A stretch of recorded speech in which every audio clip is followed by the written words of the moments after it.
There's a psychological trait that cardiologists are starting to take as seriously as cholesterol levels and blood pressure when assessing heart disease risk in older adults, and it has nothing to do with diet or exercise. We're talking about optimism, and if you think that's just positive thinking nonsense without real biological effects, you need to hear what's happening in the cardiovascular systems of optimistic people compared to their pessimistic peers. The differences are measurable, substantial, and in some cases more protective than medications. Welcome to Elderly Discoveries, where today we're uncovering the remarkable science showing that optimism isn't just a pleasant personality trait. It's a powerful cardiac protective factor that can literally add years to your life and life to your years. Let's start with one of the most comprehensive studies on this topic, research from the Harvard T.H. Chan School of Public Health that followed over 70,000 women for 8 years. The researchers assessed optimism levels at the beginning of the study, then tracked cardiovascular events and deaths throughout the follow-up period. The results were striking. The most optimistic women had a nearly 40% lower risk of dying from heart disease compared to the least optimistic women. They also had significantly lower risks of stroke, respiratory disease, and infection. This wasn't a small effect or a statistical quirk. This was a massive, consistent protective effect that held up even after controlling for other factors like age, health behaviors, medical history, and socioeconomic status. Another study published in the Journal of the American Medical Association looked specifically at men and women over 50 and found similar results. Those who scored highest on optimism assessments had exceptional longevity, with the most optimistic individuals being 50 to 70% more likely to reach age 85 compared to the least optimistic. Think about that for a moment. Your mindset, how you typically think about the future and interpret events, appears to influence whether you make it to 85 by as much as 70%. That's an extraordinary effect for something as intangible as an attitude. So what exactly is optimism doing to your heart? The mechanisms are multiple and interconnected, working through both behavioral pathways and direct biological effects. Let's start with behavior, because this is the most obvious route. Optimistic people tend to engage in healthier behaviors. They're more likely to exercise regularly, eat nutritious diets, maintain healthy weights, avoid smoking, and moderate alcohol consumption. When researchers try to account for these behavioral differences statistically, they find that health behaviors explain some, but not all of the protective effect of optimism. There's something else happening beyond just behavior. The biological pathways are where things get really interesting. Optimistic people have fundamentally different stress responses than pessimistic people. When faced with a stressor, everyone experiences an initial physiological reaction, increased heart rate, elevated blood pressure, stress hormone release. This is normal and adaptive. The difference lies in recovery. Optimistic people's cardiovascular systems return to baseline more quickly after stress. Their blood pressure comes back down faster. Their heart rate normalizes sooner, and their stress hormone levels drop more rapidly. Over time, this pattern of faster recovery means less cumulative wear and tear on the cardiovascular system. Pessimistic people, in contrast, show prolonged cardiovascular activation after stressful events. Their blood pressure stays elevated longer, their heart rate remains high, and stress hormones, like cortisol and adrenaline, continue circulating at damaging levels. This chronic activation is exactly what causes arterial damage, promotes atherosclerosis, raises the risk of arrhythmias, and ultimately leads to heart attacks and strokes. The cardiovascular system isn't designed to run at high alert constantly. It needs periods of rest and recovery, which optimistic people naturally provide through their quicker return to baseline. Inflammation is another crucial pathway. Multiple studies have found that optimistic individuals have lower levels of inflammatory markers in their blood. We're talking about C-reactive protein, interleukin-6, and tumor necrosis factor alpha, all biomarkers strongly associated with cardiovascular disease. Chronic inflammation damages the delicate endothelial lining of blood vessels, promotes plaque formation and rupture, and increases clotting risk. Optimistic people's lower inflammation levels translate directly into reduced cardiovascular risk. The relationship between optimism and inflammation appears to work through stress pathways. Chronic stress and the accompanying elevation of cortisol promote inflammation throughout the body.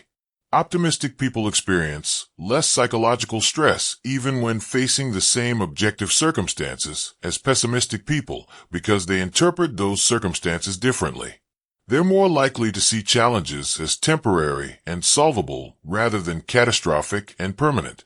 This different interpretation creates a different emotional and physiological response, resulting in less stress hormone release and consequently less inflammation. Blood pressure regulation is particularly important for older adults, and here again optimism shows protective effects.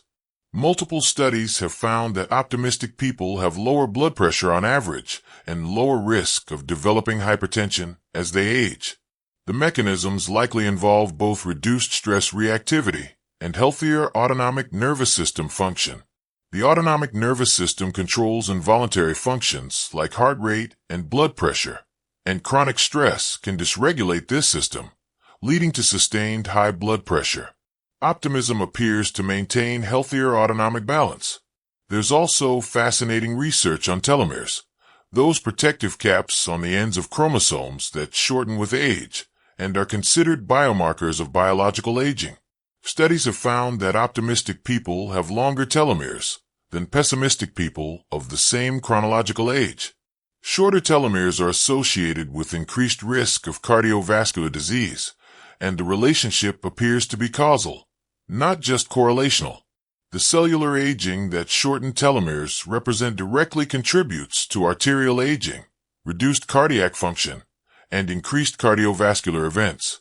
Sleep quality represents another important pathway.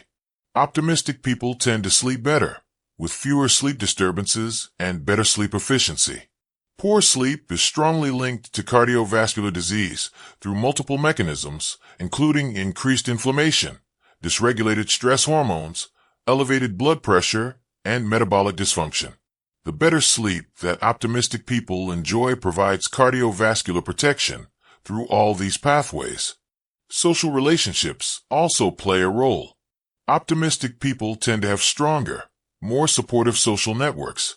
People are generally drawn to optimistic individuals because they're more pleasant to be around.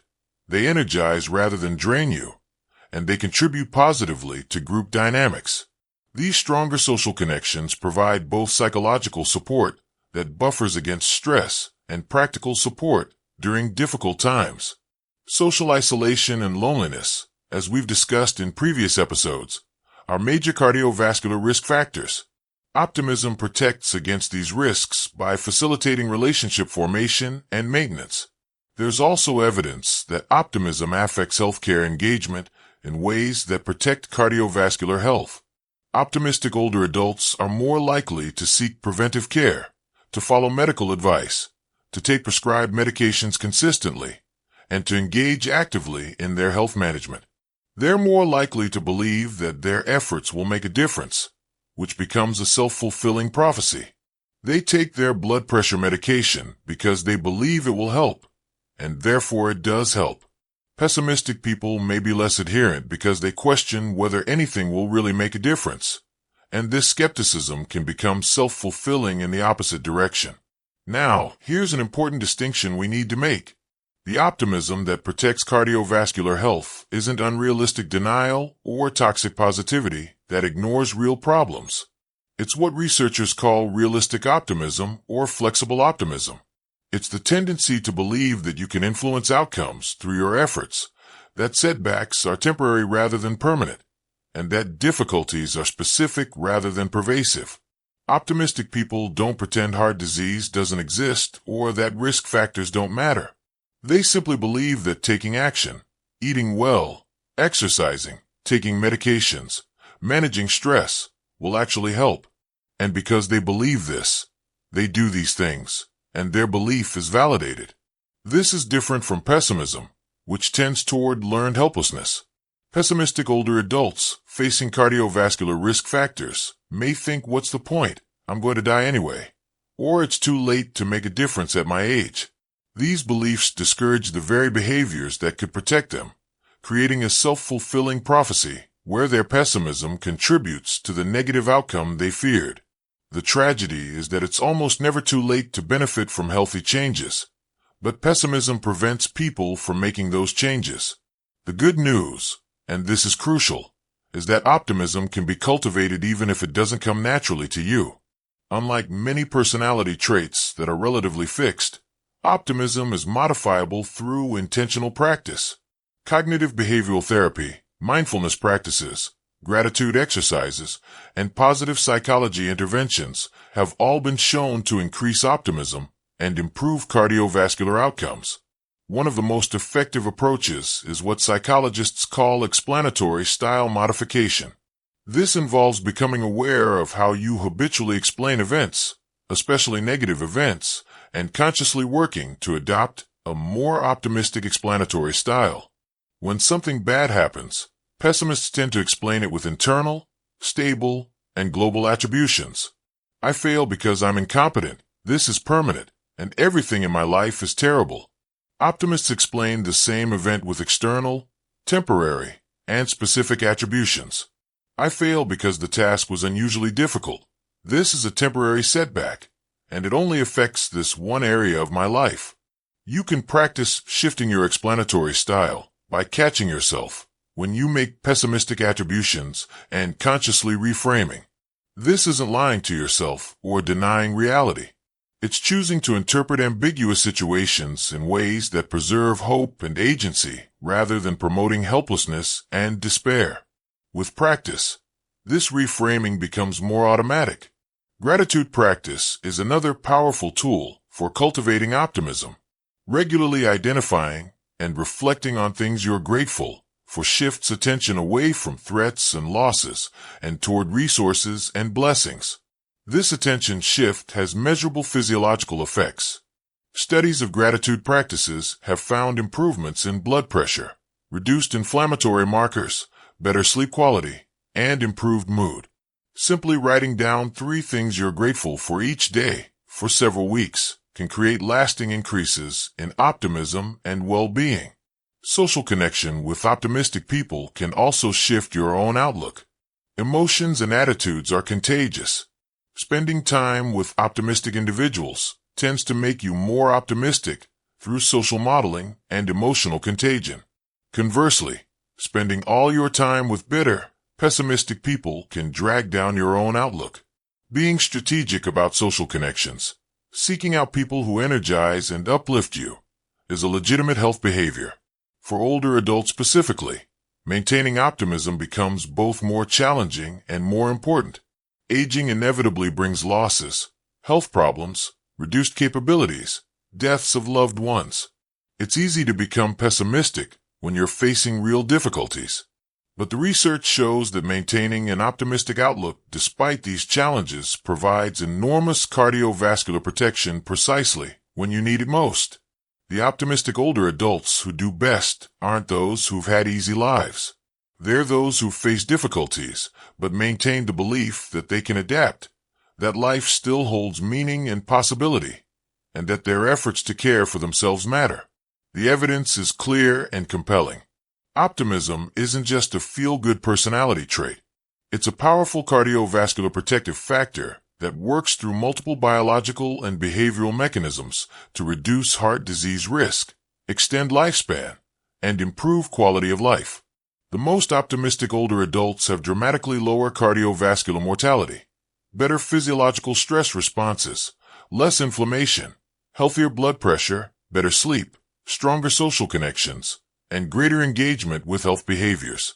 And unlike genetic factors you can't control, optimism is modifiable through intentional practice. Thanks for joining us on Elderly Discoveries, where we uncover the mind-body connections that transform how you age.